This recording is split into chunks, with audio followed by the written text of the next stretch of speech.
CQDX, CQDX, CQDX. This is Havana calling.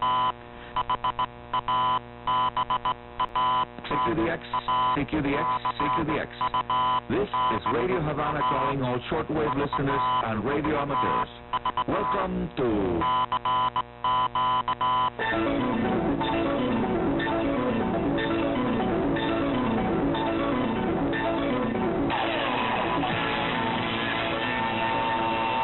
DXers Unlimited, Radio Havana's weekly feature dedicated to the fascinating world of radio communications. Hola amigos radioaficionados and shortwave listeners all around the world. I'm your host here, Arnaldo Anicoro, Radio Amateur 02KK, ready to bring you item 1 of this show. The question: who will be the first to make a contact using a lightning scattered mode on 50 MHz on the 6 meters band? Well, the South African Radio League says that lightning scatter is yet another VHF propagation mode, and they are quite right about it. And they are quite right indeed. They also added in a press release that so far that two-way contacts using lightning scatter propagation had never been tried in South Africa. Many years ago, an FM broadcasting station in Durban on the 88 to 108 MHz FM band was heard in East London, South Africa by Zulu Sierra 2 Fox Mike during a lightning storm. Every time a lightning flash occurred from a distant thunderstorm in the direction of Durban, the FM signal would pop up out of noise at full limiting and last for about 10 seconds before it faded out, indicating that the signal was coming from the highly ionized trail caused by the lightning strike. Recently, radio bursts from lightning on 144.300 MHz single sideband mode emanating from Zulu Sierra 6 Charlie Bravo Quebec 76 CBQ at Kundersburg were picked up by ZS4A in Bethlehem. Even though they were of very short duration, the voice of ZS6 CBQ was recognizable. This suggests that brief two-way contacts on the 50 MHz should be possible on single sideband or FM, or better perhaps yet using one of the highly efficient digital modes during a thunderstorm. The late afternoon thunderstorms normally experienced in the summer months around Johannesburg, South Africa, could be a wonderful testing ground for a lightning project. Of course, only distant stations surrounding Johannesburg area will be able to participate, as all antennas will be grounded in the area where the storm is affecting it. The information provided by the South African Radio League advises to amateurs: if you are in Pretoria, then beam at the storm in Johannesburg area and give a brief call during a lightning flash, while only listening during the next flash. If you can see the lightning flash, then call when you hear the static burst on receive mode. In theory, it should be possible to make contacts as far south as the city of Bloemfontein. Yes, amigos, this propagation mode, lightning strike mode, is perfectly usable. As soon as the number of free electrons per cubic centimeter passes the critical value, the path of the lightning mode will provide a short-lived area that will refract signal with some energy reaching to the ground at a certain distance.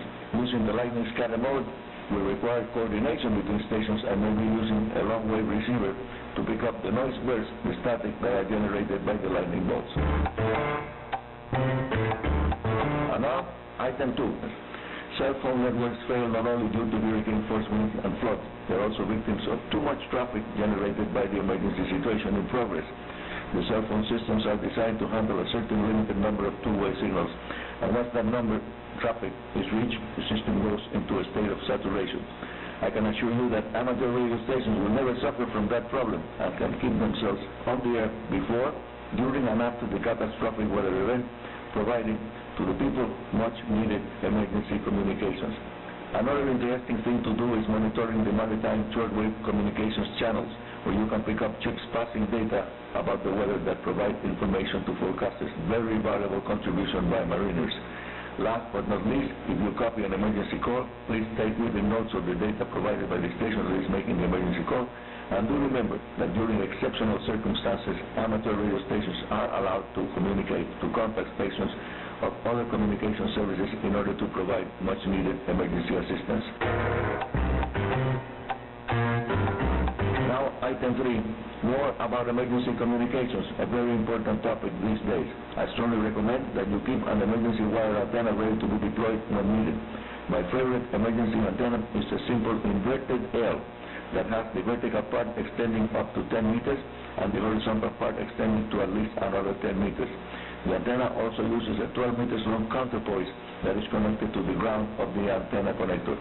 Using a simple easy-to-pull-up pole that extends to at least 7 meters high, you can install the inverted L in just a couple of minutes.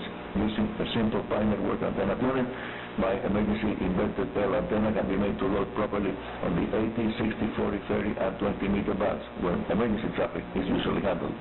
The horizontal portion can be installed sloping down into a shorter mast, and it will work.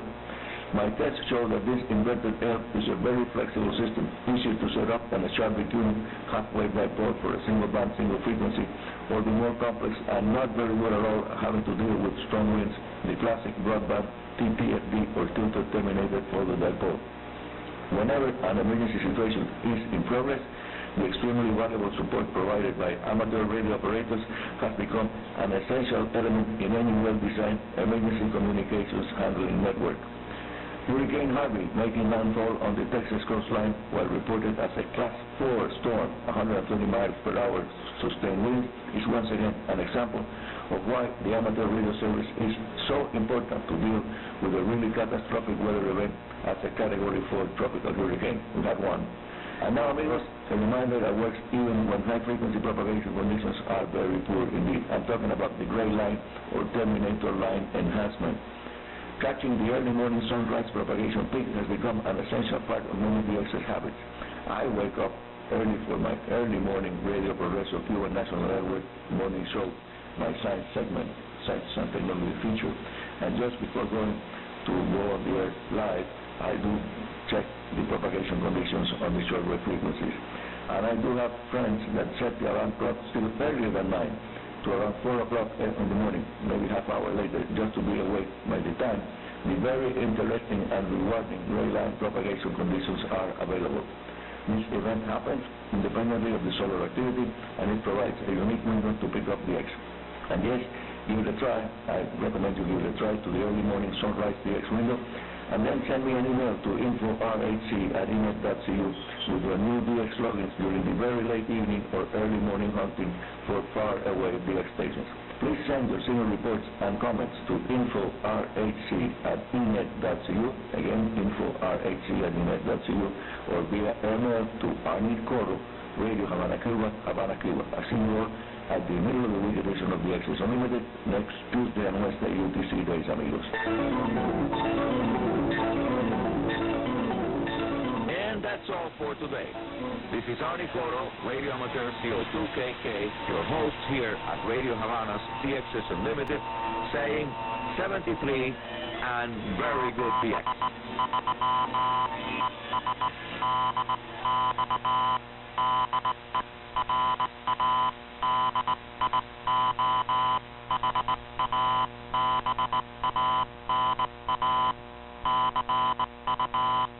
Thanks, Arnie.